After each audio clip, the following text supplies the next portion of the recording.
Hey, bonjour mes gourmandises, j'espère que vous allez bien. Bah, pour ma part, ça va, je suis un petit peu fatiguée, mais ça va, tout est normal. Après le contre-coup de l'heure où on s'est couché, donc du coup c'est normal que je suis fatiguée. Mais c'est rien, c'est normal, c'est les fêtes. Voilà. Donc du coup, je vous fais cette nouvelle vidéo tout simplement pour vous parler des violences conjugales, car je ne suis pas la seule à en subir. Enfin, j'étais pas la seule à subir ces violences. On ne sait pas pourquoi les hommes ils font ça. Voilà, les hommes ou les femmes, parce que ça peut faire les deux. Voilà, donc on ne sait pas pourquoi ils font ça. Pourquoi autant de haine, alors que normalement dans un couple, c'est l'amour, la tendresse, enfin, tout ça. Donc du coup, je vais vous raconter mes violences conjugales que j'ai subies depuis 5 mois. Tout a commencé le 2 semaines après la naissance de ma fille. Voilà. L'homme avec qui j'étais, il avait double visage. Un gentil et un méchant. Et moi, il m'a fait voir le méchant, justement. Donc, un mois après de relation, ça a commencé par manquer de respect. Les insultes, enfin, tout ce qui peut passer dans sa tête. Ça a commencé comme ça. Et plus les mois ils avançaient, plus on voyait vraiment son vrai visage de démon, quoi. Où ça a commencé les injures, les moqueries, parce que comme je suis corpulence ronde, donc du coup il me disait que j'étais moche, que j'étais ronde, enfin tout ça, quoi. Les mots ça blesse, et au bout d'un moment moi je mangeais pas, enfin j'ai arrêté de manger et tout, je suis tombée dans les pommes d'ailleurs à cause de ça. Donc du coup heureusement qu'il y avait mon frère et ma belle-sœur, parce que sinon j'aurais même pas pu me lever tellement que monsieur il s'en fichait. J'étais carrément tombée. Donc après il me jetait sur le canapé aussi, ouais, parce que j'avais un petit clic-clac, donc du coup il me jetait dessus. Il voulait me jeter aussi la suspension, donc les suspensions c'est les trucs qu'on met au plafond. Je ne faisais que pleurer, pleurer, pleurer, pleurer jour et nuit. Les TSF, ma belle-sœur et mon frère voyaient que j'allais pas bien. Mais je sais pas pourquoi je suis restée 5 mois avec un homme qui était violent, qui manquait de respect. Enfin, franchement, c'était vraiment pas ma place. Ma place, c'était avec ma fille et être heureuse avec elle. Et justement, j'étais tout le contraire. J'étais vraiment malheureuse parce que il me rabaissait, il me tapait, il me trompait aussi. Voilà, aussi. Comme beaucoup le font. Et il me trompait. Donc je pleurais, pleurais, pleurais. Je dormais même par moments sur le canapé. Chose que normalement, c'est mon lit, c'est ma chambre, c'est moi qui paye le loyer, c'est moi qui fais tout. Non.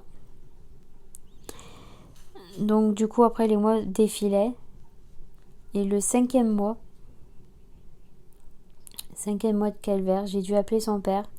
Parce que le mercredi, peu avant 11h, 11h30, avant que j'aille chercher ma fille, je sais pas pourquoi, il était énervé ce jour-là. Il était vraiment énervé, je sais même pas pourquoi. Il avait aucune raison, voilà, parce qu'il venait tout juste aussi de se lever, donc il avait aucune raison d'être énervé. Moi, j'allais chercher ma fille tranquille et tout. Je suis allée dans la chambre de ma fille ce jour-là, chercher je ne sais quoi. Je me rappelle plus ce que j'ai dû aller le chercher dans sa chambre. Monsieur, il sort de ma chambre, parce qu'il s'est habillé, enfin voilà, il s'est préparé et tout ça, quand il s'est réveillé. Il sort de la chambre, il vient derrière moi, il prend son écharpe. Encore heureusement que j'avais la main à travers de l'écharpe, sinon je ne serais pas là, je ne serais pas en train de faire les vidéos pour vous. J'ai eu le réflexe de repousser, et de le repousser aussi, et j'ai appelé son père. Voilà, ce jour-là, j'ai appelé son père quand je suis venue le soir avec ma fille et tout. J'ai appelé son père, j'ai fait j'en peux plus, j'en peux plus franchement, et c'est vraiment un calvaire avec lui. Donc c'est possible qu'il vienne le chercher. Donc du coup il a rappliqué, quelques minutes après il a rappliqué. Il est venu chercher toutes ses affaires. J'avais déjà tout préparé dans son sac, mais complètement tout. Et ce jour-là, c'était vraiment la fin du calvaire, voilà, parce que c'était vraiment quelque chose où je me sentais mal dans cette relation toxique. Et depuis, j'ai peur, voilà, j'ai peur que ça recommence. J'ai peur que ça fasse même pire, voilà. Donc du coup, depuis, c'est fini. Je me dis, c'est bon, la page est tournée. Tout est bien passé quand il y a son père qui est venu le chercher. Donc du coup, j'étais super heureuse, je revivais. Je me suis dit, ouf, c'est bon, t'as plus à avoir peur. Tu vis toute seule avec ta fille. Certes, ça va pas être facile, mais tu vis toute seule avec ta fille et tu seras heureuse avec elle. Voilà. Donc après, au niveau des violences comme ça, des violences conjugales ou que ce soit homme ou femme, il faut pas hésiter à en parler parce qu'après c'est vraiment une séquelle qui vous est gravée, qui vous est restée sur vous à jamais. Voilà, pour toujours, toujours. Donc n'hésitez pas à en parler. Faites part de vos expériences aussi. Moi, je serais contente aussi d'avoir vos expériences. Bon, j'aimerais bien avoir vos histoires aussi, si vous êtes dans le même cas. Parce que moi, franchement, j'ai peur que ça recommence. C'est pour ça d'ailleurs que mes relations ne tiennent pas aussi. J'ai tellement peur que ça recommence que je suis figée en fait. Je suis figée, je suis pas bien, donc je me méfie énormément. C'est pour ça que ça tient pas. C'est pour ça aussi. Donc tout ça pour vous faire passer ce message qu'il faut en parler, que ce soit à votre famille, à vos amis, aux professionnels, aux associations, enfin un peu à tout le monde, vous pouvez en parler. Ils sont là à vos écoutes. Moi j'ai pas su prendre les mains qui m'étaient tendues à ce moment-là. Donc du coup j'ai dû me débrouiller toute seule. Voilà. Donc la vidéo touche à sa fin. J'espère qu'elle ne vous aurait pas trop fait pleurer. Ou autre, je sais pas.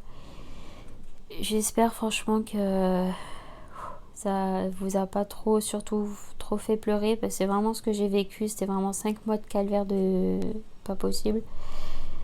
N'hésitez pas à liker, à commenter, abonnez-vous si ce n'est pas fait. Et surtout, restez heureux auprès de vos proches. Voilà.